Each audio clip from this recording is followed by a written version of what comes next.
highway that took the first English settlers to the James River and Jamestown. The lean, big-boned president must have looked like a long-legged water bird next to his sparrow-like guest, frail, wizened Alexander Stephens. Stephens was vice president of the Confederate States of America. The Confederacy was made up of 11 southern states that had decided to separate themselves from the rest of the United States. Those states were attempting to create a nation of their own, a slave nation. The North wasn't letting them do it. The Union of States can't be broken any time a state decides it doesn't agree with the others, said the Northerners. Besides, slavery was wrong, they insisted.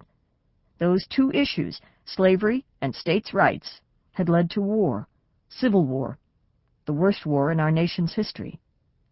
These two men, Lincoln and Stephens, were war leaders and presumably enemies, and so this meeting was unusual. But they were both men of goodwill. They were meeting to talk about the future. They were meeting to talk about peace. It was now clear that the Civil War would soon be over. It was just a matter of time before the Confederate armies must surrender. Lincoln hoped to speed up that surrender. He hoped to convince Stephens to help end the war now. But the Confederacy's vice president still insisted on independence for the South. The war would continue for 2 more months. President Lincoln meant to reunite North and South. After 4 years of war, he knew that wouldn't be easy. Lincoln wanted to reestablish harmony. He wanted to erase the hatreds. He wanted to reconstruct the nation into a harmonious whole. But how did he intend to do it? What plans did he have for the South's slaves, who were soon to be free? What did he tell Stephens? If there are written records of their conversation, no one knows of them. Later, when others were leading the country, people asked, what would Lincoln have done to reconstruct the nation? For a powerful clue, all they had to do was read the Declaration of Independence. All men are created equal. It couldn't be clearer. The Declaration was the great fundamental principle upon which our free institutions rest, said Abraham Lincoln. And it wasn't just for some Americans. Lincoln said the Declaration was not merely the white man's charter of freedom. All Americans, he said, are entitled to the right to life, liberty, and the pursuit of happiness. Unfortunately, there were some citizens who just didn't seem to understand. Maybe they had never read the Declaration of Independence, or maybe they hadn't thought about what it says.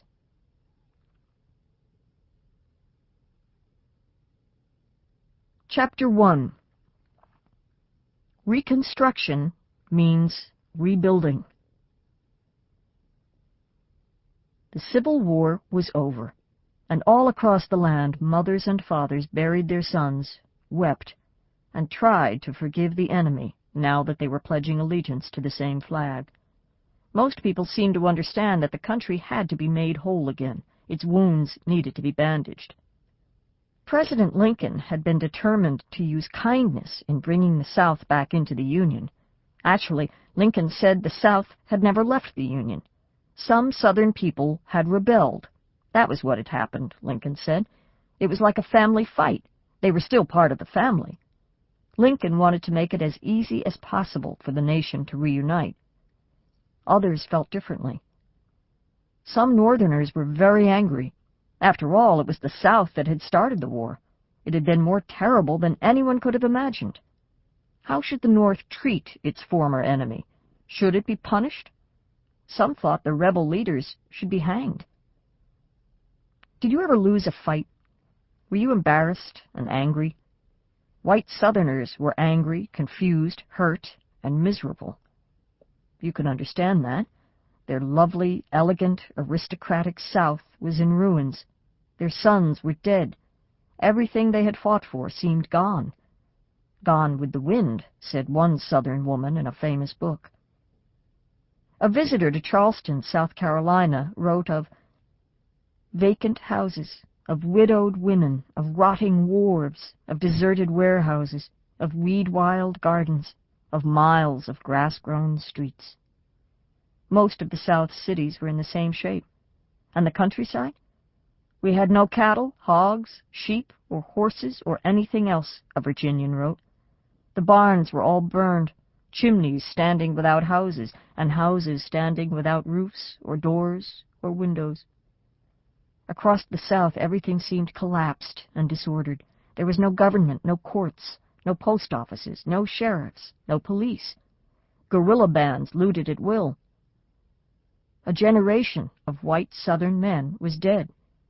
Those who came home brought wounds with them. In 1866, the year after war's end, Mississippi spent 1/5 of its revenues on artificial arms and legs for returning veterans.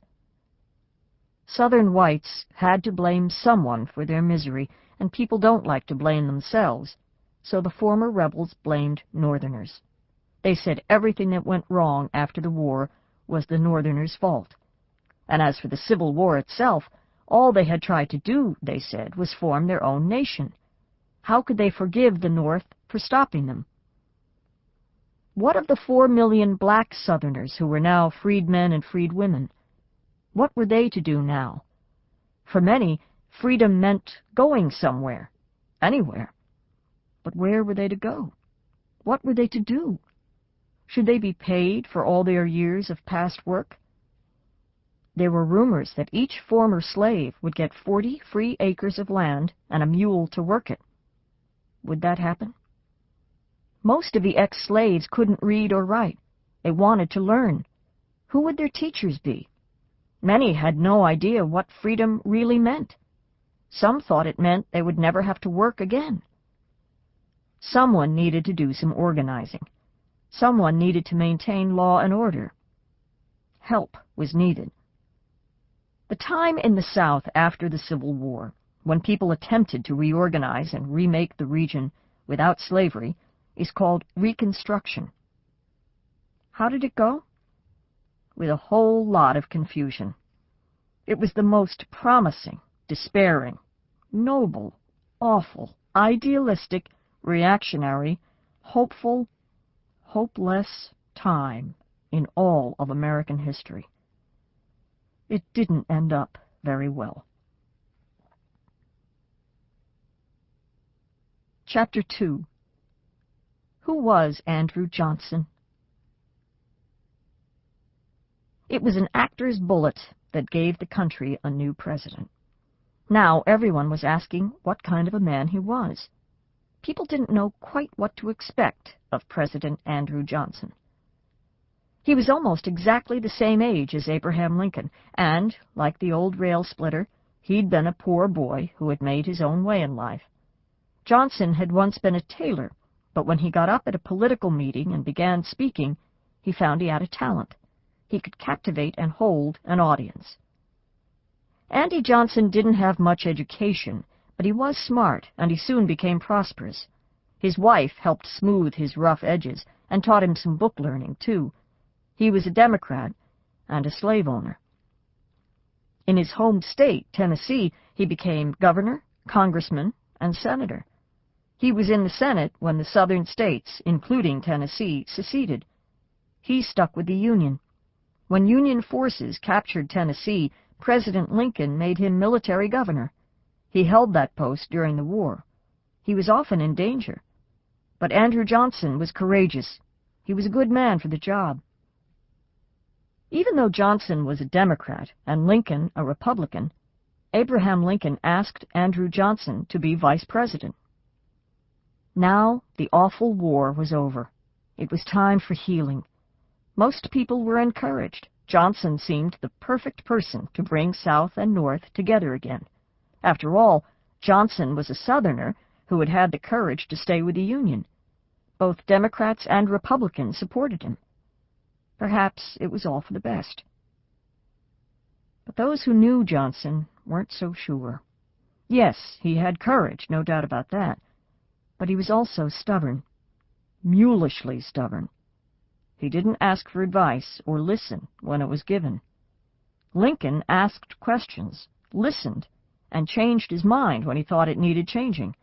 He knew how to compromise. Andrew Johnson was uncompromising. He was like a wall, rigid. You know how walls act. They don't bend.